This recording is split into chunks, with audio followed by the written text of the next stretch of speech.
મારા વહાલા ભાઈ બહેનો, આપણે પરમેશ્વરનું વચન સાંભળીએ. પરમેશ્વરનું વચન કહે છે, પરમેશ્વરે 10 આજ્ઞા આપણને આપે છે.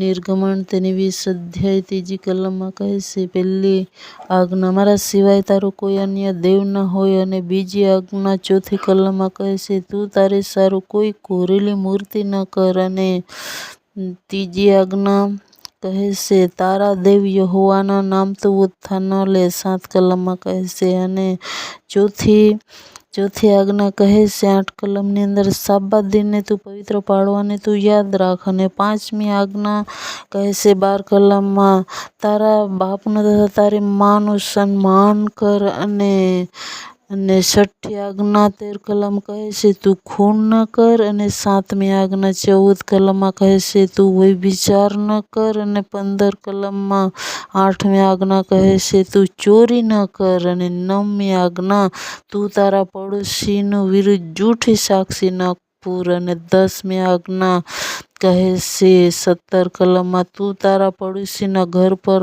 લોભ ન રાખ. તારા પડોશીની સ્ત્રી કે તેના દાસ કે તેની દાસી કે તેના બળદ કે તેનું ઘેટું કે ગધેડું કે તારા પડોશીનું જે કંઈ હોય તેના પર તું લોભ ન રાખ. તારા દેવનું વચન કહે છે તે પ્રમાણે જ્યારે આપણે ચાલીશું ત્યારે આપણે એક ધન્ય વ્યક્તિ થશું. કેમ કે દેવે આપણને આજ્ઞા આપી છે, 10 આજ્ઞા. એ આજ્ઞા મુજબ આપણે ચાલવાનું છે. આજ પણ એ આજ્ઞા આપણે પાડીએ તો આપણા જીવતા રહીશું.